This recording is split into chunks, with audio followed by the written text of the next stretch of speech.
afternoon everyone. So today we are going to discuss the topic competent host.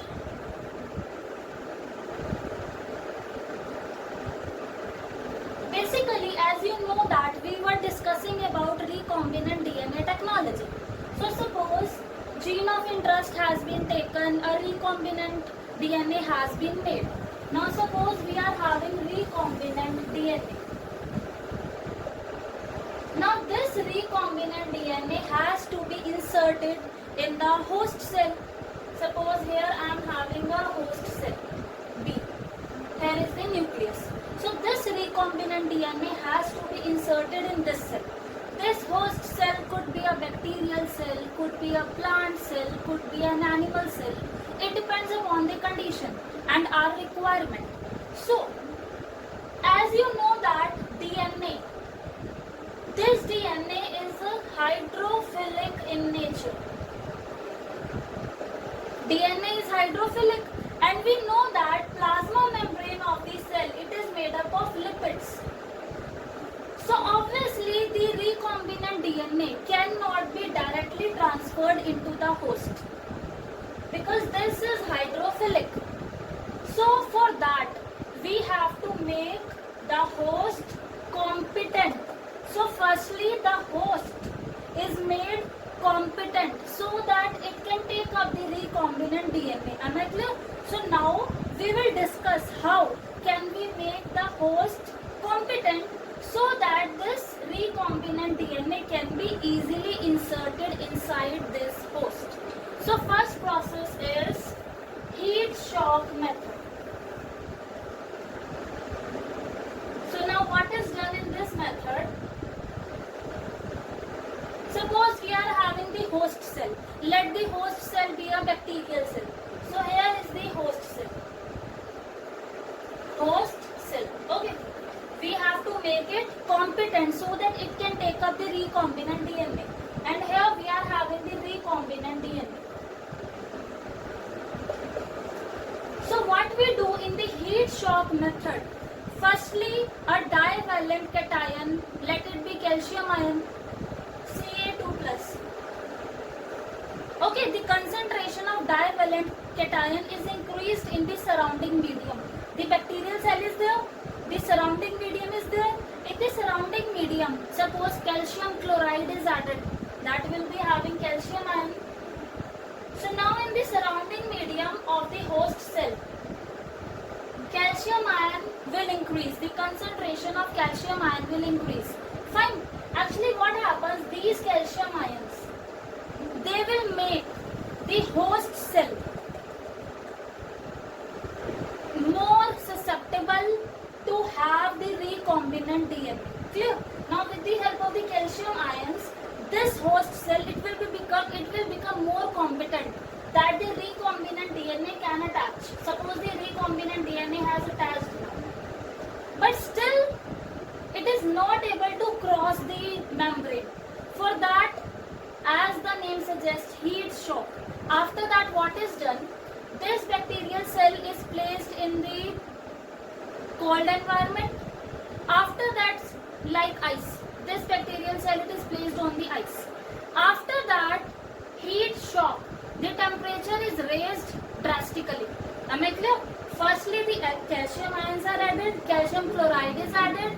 After that, the bacterial cell, it is placed on the ice. After that, suddenly heat shock. The temperature is increased to 42 degrees Celsius. Earlier, this bacterium, it was on the ice. Now it has been shifted to such a high temperature of 42 degrees Celsius. That is heat shock. And then again ice. This is heat shock. So what will happen due to these heat shock? The membrane of the bacteria, it will become porous. Am I clear? What we are doing in heat shock, firstly the bacterium is placed on the ice. After that, suddenly the temperature is increased to 42 degrees Celsius. After that, again it is placed on the ice. So that is heat shock. And before that, calcium chloride was also added. So now what will happen due to these things? The pores will be created. And now due to these pores, the DNA, the recombinant DNA can enter into the host cell. This is first method, heat shock method. Clear? Now next method is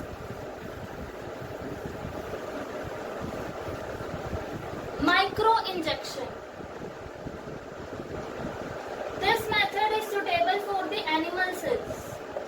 As I told you, the host could be bacteria, it could be animal cell, it could be plant cell. So micro injection, this method is better for the animal cell.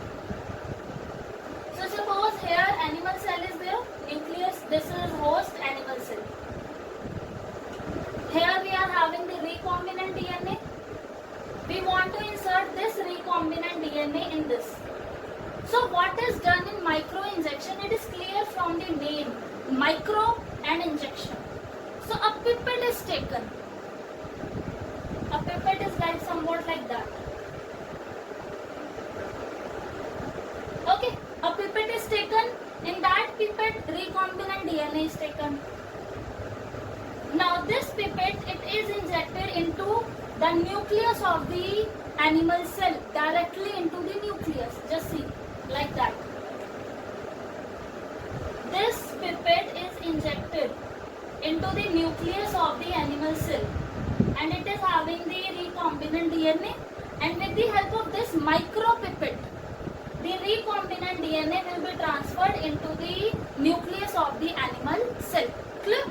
Now next method, third method is gene gun method, or it is also known as biolistic method. Biolistic method or gene gun method. This method is suitable for the plant cells. Suppose here a plant cell is there, that is the host. Cell wall, cell membrane, nucleus. This is the host. Plant cell, that is the host.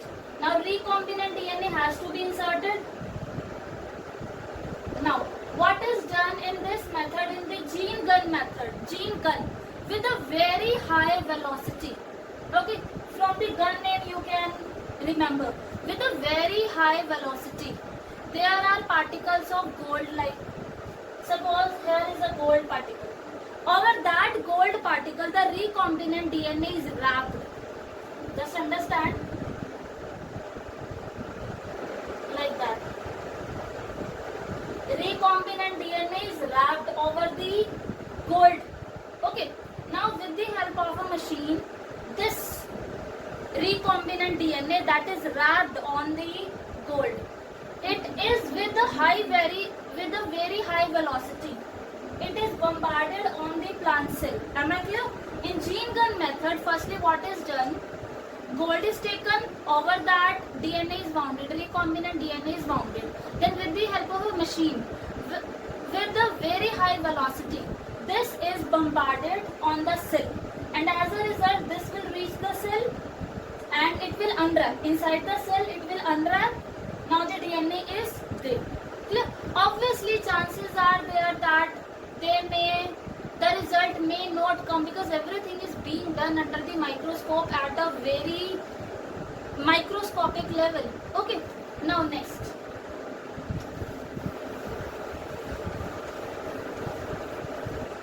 Electroporation method. As the name suggests, electric shock.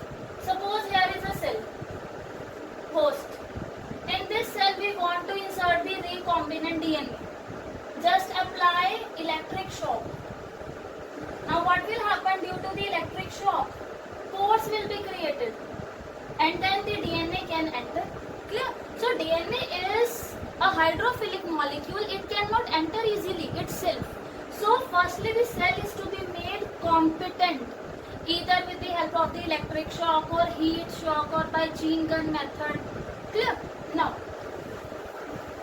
after the DNA has been inserted in the host, now what do we want? We want suppose we have inserted the recombinant DNA in the bacterial host. Now we want that the bacterial host should multiply in number. Am I clear? Suppose I am having a bacterial cell, recombinant bacterial cell. In this, the recombinant DNA has been successfully want its multiple copies. And after that I want the product, and in most of the cases the product is protein. Clear? As you know, genes, they are responsible for making the protein. So basically I am having the recombinant bacterial cell. I want its multiple copies. So we used to do the culture, bacterial culture. Okay, it is of two types basically. It can be done in the laboratories on the small scale. In that case, obviously the yield will not be more. Second is that we are doing on a big scale, continuous culture.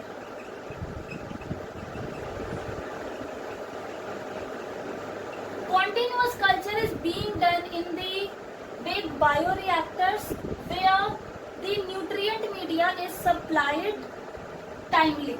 Here also we can do it in the bioreactors, but here what is there in the continuous culture? The nutrient media is being supplied timely. Let me show with the help of a diagram. Bacterial culture is done in the bioreactors. These are the vessel-like structure. Suppose this is a bioreactor.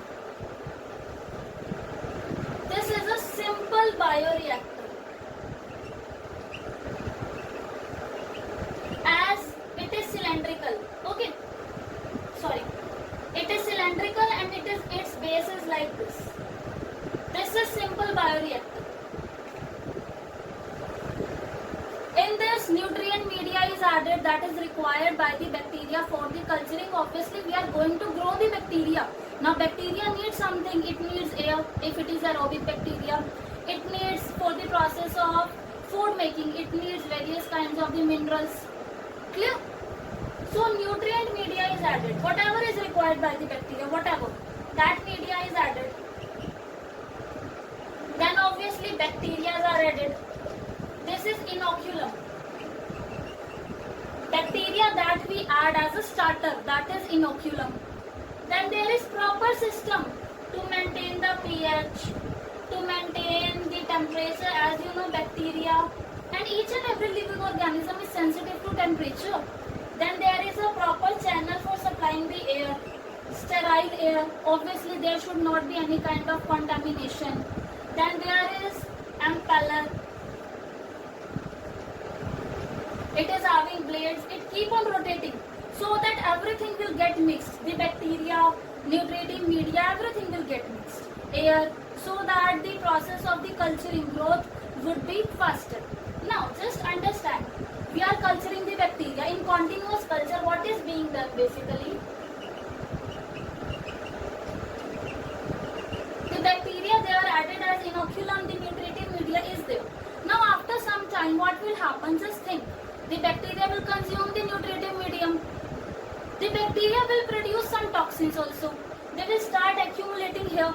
So in continuous culture, there is an inlet and an outlet. Through the inlet nutritive media, we used to keep supplying. And through here, the older nutritive media which is having the toxins, along with the bacteria also, they will start coming out. So here we'll get the nutritive material along with the toxins, bacteria here. Am I clear? So why this is continuous? Because from one side the new nutritive media we keep on supplying, from other side the used nutritive media it keeps on taking out, so that the growth is continuous. Now here in this we are having the nutritive media plus the bacteria, plus we are culturing the bacteria. That bacteria is having a recombinant DNA. So this bacteria will surely make the recombinant protein. So after that, what is done? This is taken out.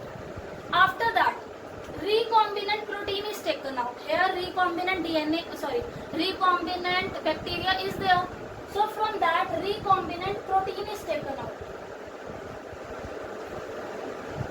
Then the recombinant protein, obviously after separation, it is purified. Then various kind of preservatives are added. After that, this recombinant protein, it can be sold in the market. This process is downstream. Am I clear? Till here where we were culturing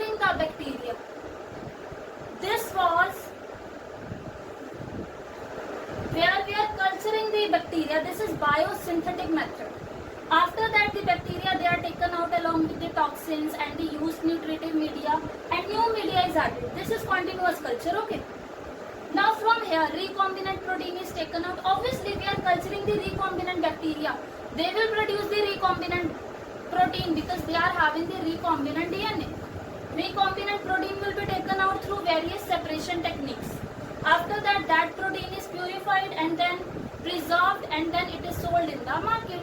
Am I clear with this topic? Okay, now we have discussed about simple bioreactor, that is curved at the base. Right, now there is second type of bioreactor, that is fast bioreactor. This bioreactor is flat at the base, like this.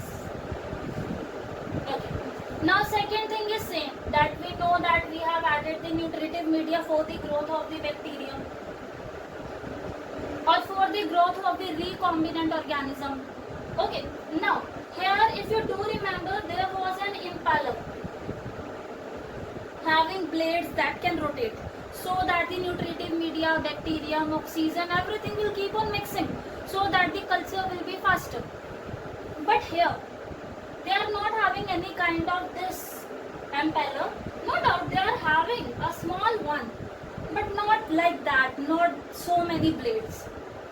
Instead of that, there is oxygen given system at the base, like this. This system, it will give the oxygen like that, so that bubbles will be there and that air will mix everything. Am I clear? Like this. Suppose oxygen, air is coming from the downward level, so that air, it will mix this something, it will mix the nutritive media, bacterium and everything. Now here again pH control system is there, temperature control system is there in the similar way. In both the bioreactors you can see there is oxygen supply system. From here also sterile oxygen was being supplied, but here the method of being supplying the oxygen is somewhat different.